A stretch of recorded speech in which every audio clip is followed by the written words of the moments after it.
Hi, my name is Mark Dempsey. I'm an author and journalist. I'd like to tell you about my experience now with Raza, or NCLR, and specifically my dealings with the chairman of the board of that organization, Danny Ortega.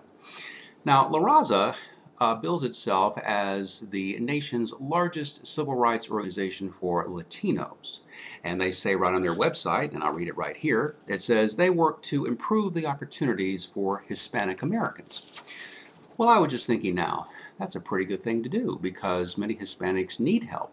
And I had a project that I thought would be very, very beneficial to Hispanic kids, that would encourage them to stay in school, that would give them a love for learning, that would provide them with some positive examples, and that would underscore the importance of why they need to get an education.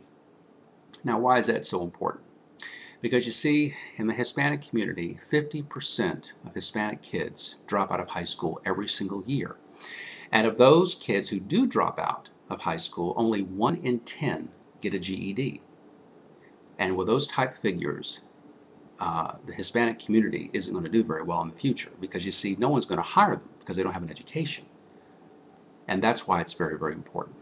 And so I thought I would contact the chairman of the board of Raza with this project that I had in mind. And so what did I do? Well, the first thing I did is that I emailed Danny Ortega an introductory email. I never heard from him. He didn't respond. So I called him. I called his office and I talked to his assistant, Lupe. And I said, hi, my name is Mark Dempsey. I'm an author and journalist. I have a project that I'd like to talk to Danny Ortega about and concerning Hispanic kids. And she took a message. She was very friendly, very nice. And then I think a little while later, maybe a day or two later, I get a call from Lupe. And she says, he'd like to see the proposal. Danny Ortega would like to see it. And I said, great. I said, that'd be fine. I was kind of surprised he didn't come to the phone himself, nor did he respond to any of my emails. So what did I do? On blind faith and trust, because I trusted him. Maybe he was busy. Maybe he couldn't get to the phone. Maybe there was something going on. I don't know.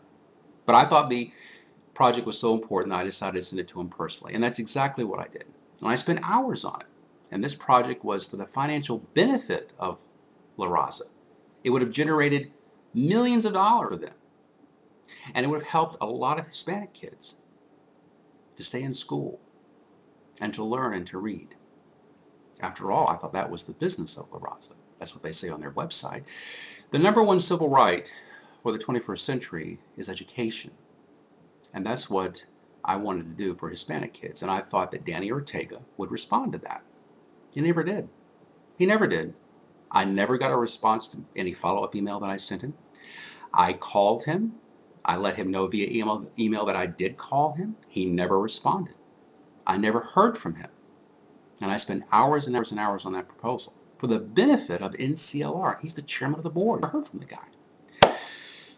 So I was trying to think, what exactly does Danny Ortega really respond to? He's not responding to me, and he requested the materials. Well, I had a friend email him, and I found it very troubling, the response. Because you see, Danny Ortega is a personal injury attorney. If you get hit by a bus, if you get hit by a car, he wants to talk to you. That's what he does. He's a lawyer in Phoenix, Arizona. So my friend emailed him this email. I'm going to read it to you, okay? I understand from your website that you are a personal injury attorney. If someone was personally injured by a truck driver that worked for a trucking company, would you listen to what they had to say? Okay? Well, within the hour, Danny Ortega responded to my friend's email. And this is exactly what he had to say. Yes, I would. Yes, I would. You can call me at this number. And here's the number right here. And I checked the number. And it's his cell phone number. Okay? And he puts his name there, Danny Ortega. So you see, people respond to what they care about. And I had a project that was for the benefit of NCLR that would have helped Hispanic kids stay in school so they wouldn't drop out, so they'd have a future, so it would be an emphasis on education. But I never heard from him. But when a friend of mine emailed Danny Ortega about a possible lawsuit, about a possible, it's an accident, Oh, heard from him right away. You see, this is what people need to know about. Now, the CEO of La Raza, she's sitting pretty nice. She makes over $296,000 a year. And you compare that to the average wage of a Hispanic day worker or the average wage of a kid who drops out of school, who works at McDonald's or someplace like that. And there are millions and millions of Hispanics who have those jobs. But they could do a lot better if they had an organization that really cared about them, that really went to bat for them, instead of looking out for their personal interest. You see? Remember, people always respond to what they care about.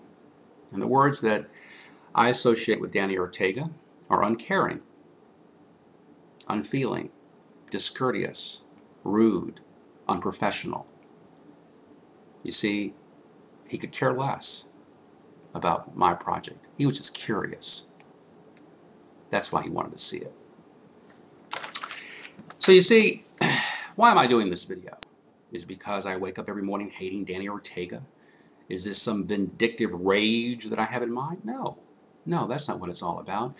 You see, La Raza has a number of big-name people that visit its annual awards ceremony and some other things they do publicly too. People like Bill Clinton and Belinda Gates and people like that. Oh, they just sitting and praise, praise, praise. You see, what a great organization. And I'm sure some of their corporate donors think that when they give money to La Raza, they're helping kids, because that's what La Raza is really interested in. They want to help youth. They want to build a strong America. Reach out for the American dream. Isn't that what they say? But you see, when public statements are tested and compared to private actions, like in my case, with the chairman of the board of La Raza, it just doesn't wash. It just doesn't prove to be true. And that's what people need to know. So if you are considering giving money to La Raza as a corporate donor or an individual donor, you need to know exactly what this story is all about. Because you see, as I said, people respond to what they care about. Should he have given me a response? Should he have said, Mark, you know what? Great idea, just not for us? Sure, he should have done that. Sure. Should he have returned my phone call? He sure should have. Did he do it? Nope, didn't do it. And this is after he requested materials. How professional is that? It's not very professional at all. And when they had their big annual convention at La Raza, when all the music stops, when all the speakers go away, and when everyone goes home, the dropout rate will remain. 50% of Hispanic kids drop out of high school every single year. And remember, only 1 out of 10 get a GED. And wages aren't going to go up. And it's depressing. These people live in poverty, and they will continue to live in poverty as long as they have no organization that really cares about them. And a CEO who makes over $296,000 a year, and a chairman of the board who can't even pick up the phone and return a phone call. And that's who cares about them? I don't think so. Anyway, keep this information in mind the next time you hear any news report about La Raza, when you hear about discrimination, and when you hear about prejudice. Because you now know there's not an organization that really wants to battle these evils and really cares about Hispanic people. What they care about is themselves, not kids. What they care about are donations.